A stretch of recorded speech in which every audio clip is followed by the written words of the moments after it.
Hello guys, Pets ko Vlogs ulit. So ngayon guys, flex lang natin tong yung Blue Dragon Snake Skin na grabe mga anak. So itong pares na to guys, kagandahan dito, hindi na to sila magkapatid. So wala na tong inbreeding.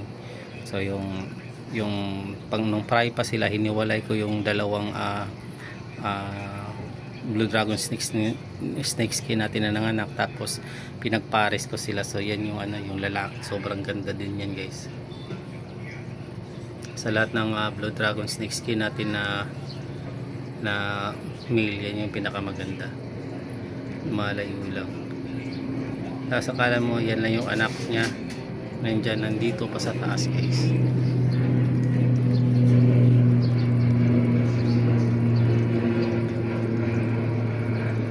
Yan sa taas. Nandito pa.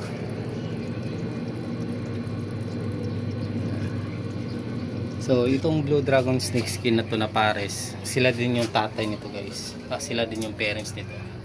Itong mga to. So para silang baby machine. Yan, din yan, 35 peraso yan. So yan yung sumunod na fry. Pero yung ibang nating pares yan, pinares din natin. So ang anak 4, 3, ganun lang 2. Ito hindi pa nanganak.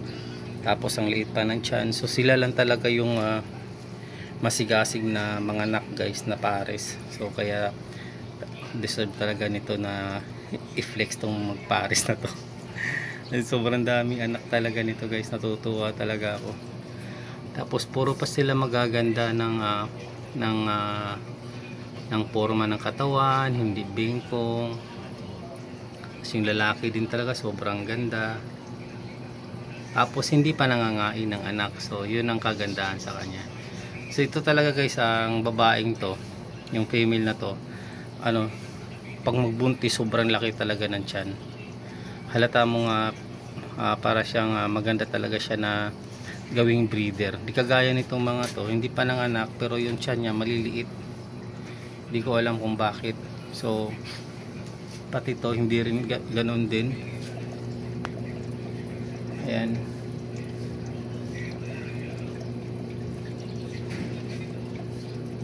Sa lahat ng nagiging natin, maganda din tong lalaki rito guys. Ayan. Pero mas maganda yung kasi may pattern na sticks. Ito talaga yung pinakamaganda. Pati yung katawan niya kasi mayroong pattern ng snake skin talaga. Yan o. Yan. Sobrang ganda niyan guys. Tapos yung iba naman ganito. Ito mga to. Ganon din tong mga to guys. Hindi rin sila ganon ka lakas mga anak. Tapos ito yung pinaka una nating Blue Dragon Snake Skin na male. Tapos ito yung female. Sobrang laki. Ito anak na lang to nila. Tapos konti lang din yan mga anak. Ito nanganak lang to ng 4 na piraso. So nilagay ko na rin doon. Yung mga maliliit na nandun, yun yung mga anak nila. Tapos ito hindi pa talaga nanganak. So magkakabatch yung babae niyan. Yung mga babae nito guys, magkapatid. Mula dito 1, 2, 3. Magkapatid yan yung mga babae. Pero yung mga lalaki hindi magkakapatid. Hindi sila magkapatid ng mga lalaki. So pinili talaga natin yan. Isang batch. Kumuha ako sa isang batch, isang pares na anak ng puro lalaki. So tapos ginawa kong breeder. Tapos yung mga babae siniparet ko rin para malis yung inbreeding na tinatawag. So kwentuhan muna tayo sa inbreeding guys. Ang plano ko kasi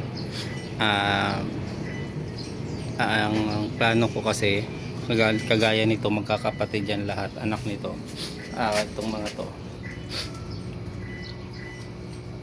So dyan sa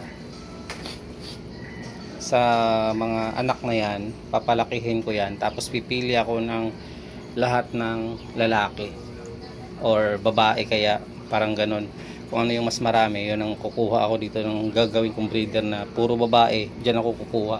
Pero hindi tayo kukuha dito kasi magkapatid sila, hindi lang sila magka-batch ng pag-anak. So kukuha tayo dito ng mga anak nitong mga to. So marami-rami naman dun.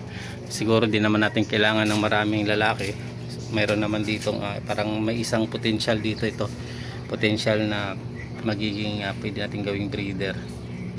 So ayan yung kukuha tayo ng lalaki dyan na isa. Tapos kukuha tayo ng babae doon. Mga 4 na piraso. So yun ang gagawin nating breeder. Tapos ay lalagay natin siya sa isang aquarium baka dito para magkaroon na talaga tayo ng hindi na sila talaga 100%, hindi na sila magkapatid, magkamag-anak man pero hindi na sila, kumagang parang malayong pinsan na sila.